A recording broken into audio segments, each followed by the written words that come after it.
오늘 우리가 함께 읽은 디모데후서 4장 1절에서 8절까지의 말씀은 사도 바울의 그 마지막 유언과도 같은 말씀입니다.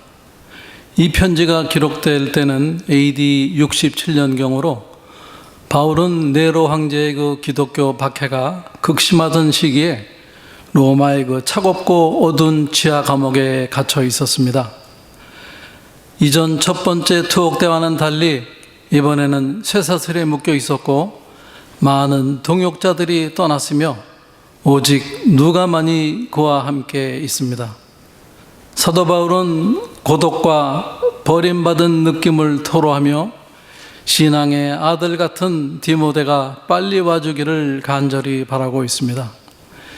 네로 황제가 기독교를 탄압하게 된 사건은 AD 64년 7월 로마의 그 대화재가 발생하여 도시의 상당 부분이 소실되었기 때문입니다. 그 화재의 정확한 원인은 불명이지만 그 다음과 같은 소문과 의혹이 퍼졌습니다. 황제 네로가 자신의 그 거대한 세궁전인 도무스 아우레라라는 그 황금 궁궐을 짓기 위해서 넓은 부지를 확보하고자 일부러 불을 질렀다는 소문이 시민들 사이에서 광범하게 퍼져나갔습니다. 또 다른 이야기는 네로가 화재를 구경하며 트로이 함락을 노래했다는 등의 소문이 더해져서 황제를 향한 분노와 의심이 극에 달하게 되었습니다. 네로는 자신에게 쏠리는 비난과 위기를 모면하고 시민들의 불만을 잠재우기 위해 속죄양을 필요로 했습니다. 속죄양으로 지목된 것이 바로 기독교인들이었습니다. 당시 기독교는 로마의 그 전통적인 신앙과 황제 숭배를 거부했기 때문에 로마 시민들에게는 무신론자 혹은 인류를 미워하는 자라는 그런 혐오의 대상이 되었습니다. 또한 소수 집단이었기 때문에 박해를 받더라도 정치적인 역풍을 받을 위험이 적었습니다. 네로는 그 화재의 책임을 기독교인들에게 전가하고 또 그들을 화재를 일으킨 범죄자로 몰아 잔혹하게 처형을 했습니다. 역사가 타키투스는 네로가 기독교인들을 십자가에 못 박거나 짐승 가죽을 입혀서 개에게 물려 죽게 하거나 밤중에 궁중 정원을 밝히는 인간 횃불로 사용했다고 기록을 했습니다.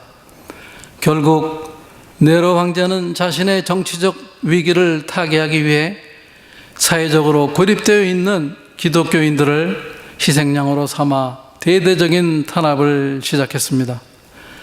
이 사건은 로마 제국 차원의 최초의 공식적인 기독교 박해로 기록이 됩니다. 2차 투옥 때 바울은 자신의 죽음이 임박했음을 알고 있었습니다. 그러나 이 극명한 위기의 순간에도 그는 자신의 안위가 아닌 교회와 믿음의 아들 디모데를 염려하고 이 디모데서를 쓰고 있습니다. 그리고 그는 마지막으로 힘을 다해 세 가지 중요한 명령과 고백을 남겼습니다. 첫 번째는 말씀을 전파하라. 1절에서 2절 말씀입니다. 이것은 하나님 앞에서의 엄숙한 명령입니다. 하나님 앞과 살아있는 자와 죽은 자를 심판하실 그리스도 예수 앞에서 그가 나타나실 것과 그의 나라를 두고 엄히 명하노니 너는 말씀을 전파하라. 때를 얻든지 못 얻든지 항상 힘쓰라. 이 바울은 단순한 조언이 아닌 하나님 앞과 심판주 예수 그리스도 안에서 엄중한 명령을 내립니다. 우리가 있는 이곳은 교회입니다. 교회는 그리스도의 몸입니다. 우리는 지금 하나님의 존전 앞에 있습니다. 현대 사회에서는 곳곳에 설치된 CCTV가 우리의 얼굴을 인식하고 또 자동차 라이센스 플레이트 번호를 추적하고 신용카드의 기록이 우리의 행적을 추적합니다. 하물며 하늘나라의 기술은 우리의 인류 기술보다 훨씬 앞서 있어서 우리의 모든 생각과 말과 행동이 낱낱이 기록되고 있습니다. 우리의 생각, 우리의 말, 우리의 처신, 이 모든 것이 왕 앞에서 하듯 해야 합니다. 그러나 우리는 너무나 방심하고 해이어져 있는 것 아닙니까? 말씀의 능력을 믿어야 됩니다. 바울이 디모데에게 그리고 오늘 우리에게 명령하는 것은 말씀을 전파하라는 것입니다. 히브리서 4장 12절 13절은 이렇게 말하고 있습니다. 하나님의 말씀은 살아있고 활력이 있어 좌우에 날선 어떤 검보다도 예리하여 혼과 영과 및 관절과 골수를 찔러 쪼개기까지 하며 또 마음의 생각과 뜻을 판단하나니 지으신 것이 하나도 그 앞에서 나타나지 않음이 없고 우리의 결산을 받으실 이의 눈앞에만 만물이 벌거벗은 것 같이 드러나느니라. 어떤 한 목회자의 사모님이 폐결핵이라는 치명적인 진단을 받고 깊은 절망에 빠졌습니다. 그 옛날 얘기니까 당시의 폐결핵은 생명을 위협하는 아주 중증 질병이었습니다. 그녀는 죽음의 공포 속에서 하나님의 말씀을 붙잡았습니다. 우리가 방금 읽은 히브리서 4장 12절 말씀입니다. 그 말씀이 그녀의 마음에 강하게 임했을 때 말씀은 단순히 글자가 아니라 살아 움직이는 검처럼 느껴졌다고 합니다. 혼과 영을 쪼갠다는 말씀은 그녀의 깊은 절망과 나는 죽을 것이라는 그런 불신의 생각들을 예리하게 쪼개기 시작했습니다. 관절과 골수까지 쪼개면 그녀의 병든 육체까지 말씀이 파고 들어가서 하나님이 나를 치료하신다는 믿음으로 채웠습니다. 그녀는 죽음 앞에서 두려워하는 대신 하나님이 치료하신다는 믿음을 끊임없이 선포했고 결국에는 폐결핵에서 완전히 치유가 되었습니다. 말씀을 우리가 단순히 전하기만 해도 하나님의 말씀이 그 사람 안에 들어가 역사를 하게 됩니다. 때를 얻든지 못 얻든지 항상 힘쓰라는 명령은 매우 중요합니다. 우리는 누가 어떤 상황에 처해 있는 것을 알 수가 없기 때문입니다. 에스겔 37장에 마른 뼈 골짜기 이야기가 있습니다. 이스라엘 백성이 바벨론의 포로로 잡혀가 절망에 빠졌을 때 그들은 우리의 뼈들이 말랐고 우리의 소망이 없어졌으니 우리는 다 멸절되었다고 탄식을 했습니다. 하나님은 이때 에스겔에게 이 마른 뼈들에게 향해 여호와의 말씀을 들으라고 예언을 하시라고 명령을 하였습니다. 에스겔의 말씀을 선포하자 뼈들이 움직여 서로 연결되고 또 힘줄과 살이 덮였으며 생기가 들어가자 그들이 살아나 극히 큰 군대가 되었습니다. 인간의 힘으로는 불가능해 보이는 그런 절망적인 상황이라도 하나님의 말씀이 선포되고 성령이 역사하면 단순한 회복을 넘어 새로운 생명력과 사명을 가진 군대로 다시 태어날 수가 있습니다. 범사의 오래 참음과 가르침으로 경책하며 경계하며 권하라.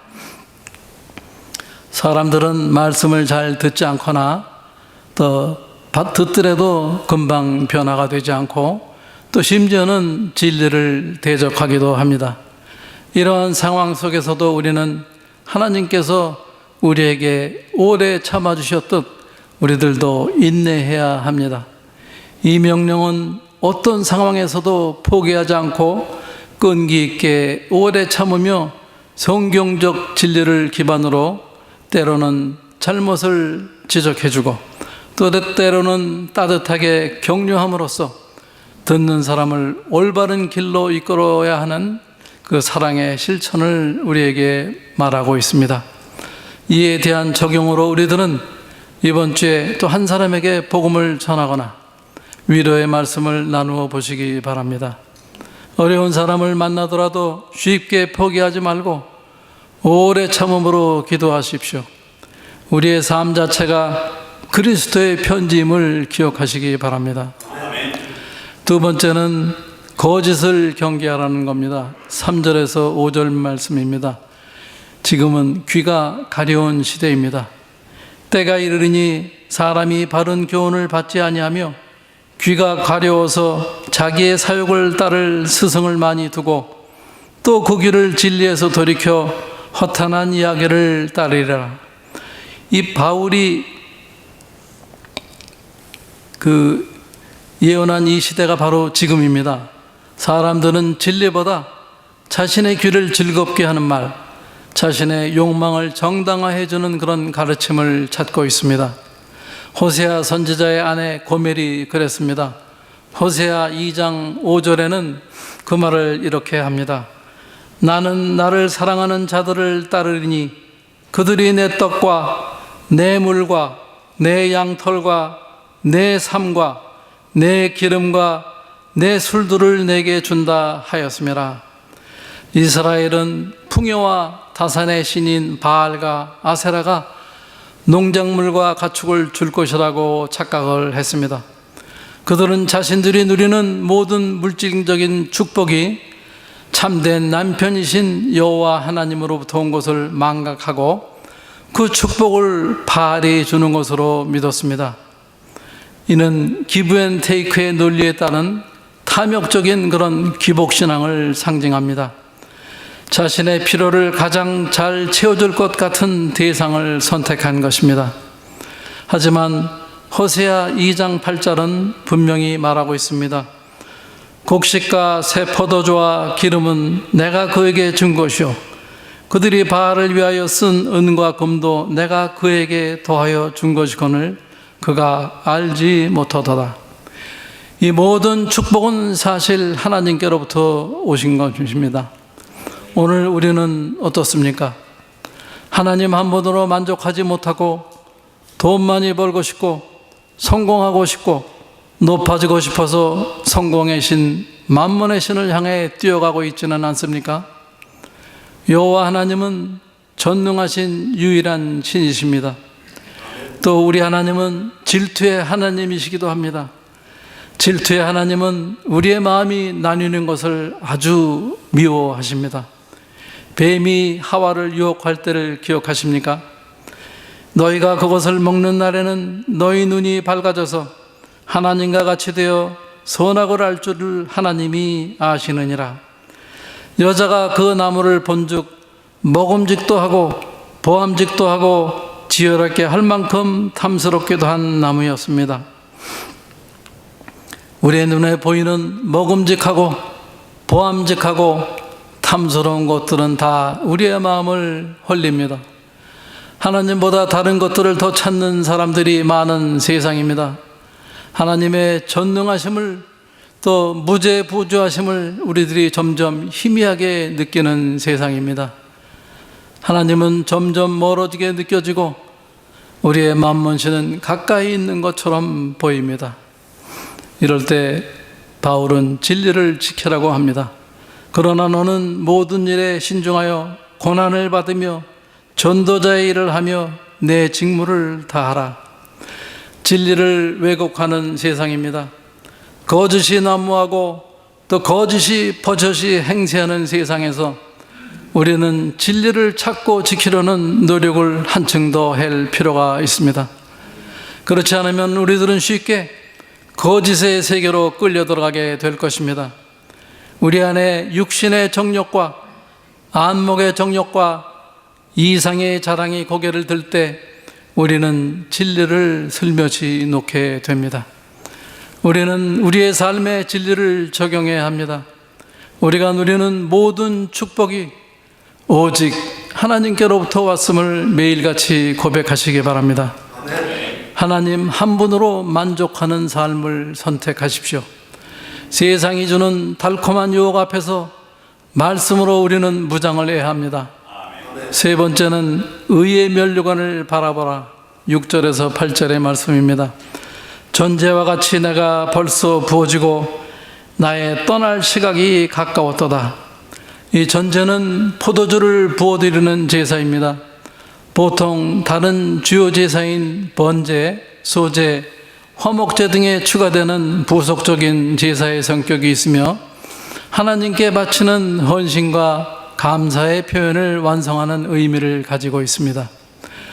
바울은 자신의 삶과 사역을 하나님께 드리는 최후의 헌신에 비유하며 이 단어를 사용하고 있습니다. 그는 자신의 목숨을 포도주가 땅에 완전히 쏟아지는 것처럼 남김없이 하나님께 드린다는 희생적인 의미로 전제를 사용하고 있습니다. 나는 선한 싸움을 싸우고 나의 갈 길을 마치고 믿음을 지켰으니, 바울은 이제 죽음을 앞두고 자신의 인생을 돌아봅니다. 선한 싸움을 싸웠습니다. 복음을 위해, 진리를 위해, 교회를 위해 그는 영적 전쟁을 치렀습니다. 그는 거짓 교사들과도 싸웠고 박해와도 싸웠으며 자신의 육신의 연약함과도 싸웠습니다. 달려갈 길을 마쳤습니다. 하나님께서 그에게 주신 사명을 끝까지 완수를 했습니다. 다메섹 도상에서 부르심을 받은 그 순간부터 이방인의 사도로서의 사명을 충성되이 감당했습니다. 그는 또 믿음을 지켰습니다. 수많은 고난과 유혹 속에서도 예수 그리스도에 대한 믿음을 끝까지 지켰습니다. 사도 바울은 열과 성을 다하여 복음 전파에 자신을 쏟아부었습니다. 그는 AD 67년경 로마시 외곽의 오스티아 가도 근처에 있는 아쿠아스 살비아스 지역에서 참수형으로 순교를 했습니다.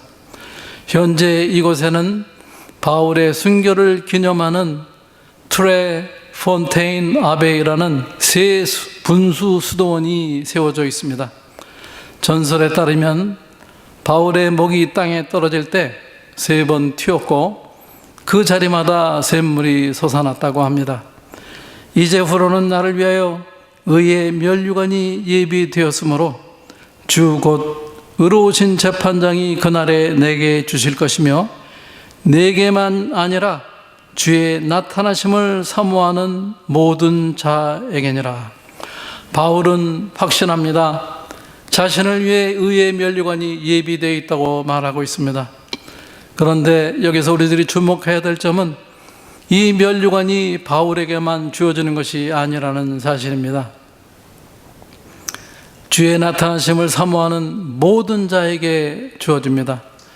그러면 누구에게 의의 면류관이 주어지겠습니까? 충성된 자에게입니다. 끝까지 믿음을 지킨 자, 사명을 완수한 자에게, 또 자신에게 주어진 달려갈 길을 마친 자에게 다 주어지는 것입니다. 또 주의 재림을 사모하는 자들입니다. 세상의 것이 아닌 하늘의 상급을 바라보는 자들에게 의의 면류관이 주어집니다. 우리 모두는 사도 바울과 같이 위대한 사도가 될 수가 없을지 모릅니다. 그러나 우리 각자에게 주어진 자리에서 우리에게 합당한 사명을 충성되이 감당할 수 있습니다. 사랑하는 성도 여러분, 저도 여러분과 별로 다르지 않게 세상적인 것을 쫓던 삶을 살았습니다. 보다 나은 성공을 바라며 살았고, 또 교회 장로로 하나님의 일도 했습니다. 그러던 어느 날 하나님을 만나게 되었습니다.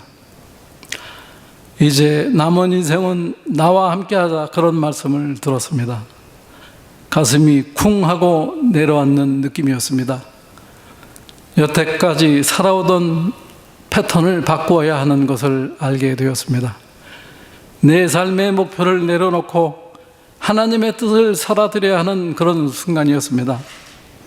돌아보니 내 인생을 내 마음대로 살아왔지만 내 마음대로 된 것은 하나도 없는 그런 인생이었습니다. 내 마음대로 해도 내 마음대로 안 되는 인생이라면 남은 인생을 내 마음대로 산다고 무슨 의미가 있을까 하는 생각을 들었습니다. 그래서 남은 인생은 그분과 함께 하기로 결심을 했습니다. 지금 제가 느끼는 감정은 평강입니다. 하나님이 계획하시고 하나님이 인도하시는 그거를 따라가고 우리는 순종으로 가기만 하면 되니까 제가 걱정할 일이 하나도 없습니다. 제가 머리를 쓸 일이 하나도 없습니다. 아무 근심 걱정이 없습니다. 그러니 정말 고맙고 감사할 따름입니다. 또 이 나이에 제가 이렇게 많은 분들하고 같이 교류를 할 수 있다는 게 이게 말이 되는 얘기입니까? 제가 가끔 농담 삼아 얘기합니다. 제가 나이가 이 정도 되면은 맥도날드에서 커피 먹다가 쫓겨난 나이입니다. 그러니까 하나님의 은혜입니다. 이거는 분명히. 오늘 우리에게 주시는 도전은 이것입니다. 말씀을 전파하십시오. 때를 얻든지 못 얻든지 당신의 삶으로, 당신의 입으로, 당신의 사랑으로 전하시기 바랍니다. 또 거짓을 경계하십시오. 하나님 한 분으로 만족하며 세상의 유혹을 물리치시기 바랍니다. 의의 면류관을 바라보십시오. 이 땅의 성공이 아닌 하늘의 상급을 위해 달려가시기 바랍니다. 바울은 로마의 차가운 감옥에서 죽음을 앞두고도 의의 면류관을 확신했습니다. 그 면류관은 바울에게만 주어지는 것이 아닙니다. 주의 나타나심을 사모하는 모든 자에게 주어집니다. 여러분의 남은 인생도 괜히 쓸데없이 힘쓰셔서 피곤에 처하지 마시고 하나님을 의지하며 사시기를 권면드립니다. 우리 모두 사도 바울과 같이는 못하더라도 우리 각자의 위치에서 우리에게 합당한 복음 전파 노력을 감당하며 그날의 의의 면류관을 쓰는 모든 새로운 교회 성도들이 되시기를 주님의 이름으로 축원드립니다. 기도하겠습니다. 하나님 아버지 감사합니다. 우리들은 우리의 중심을 벗어나지 못하고 있습니다. 우리 모두 좁은 생각을 깨고 나올 수 있게 우리의 마음을 주장하여 주시옵소서. 우리의 눈이 땅에 매여 있다가 하늘을 바라보게 될 때 보다 큰 세상이 있음을 알게 하여 주시고 큰 세상에서 우리들이 주님과 함께 교통하며 살아갈 수 있게 되기를 간구드립니다. 우리들에게 주실 의의 면류관을 소망하며 하나님의 자녀로 살아드리는 우리 모두가 되게 하여 주시옵소서. 이 모든 말씀 우리 주 예수 그리스도의 이름을 받들어 간절히 기도드립니다. 아멘.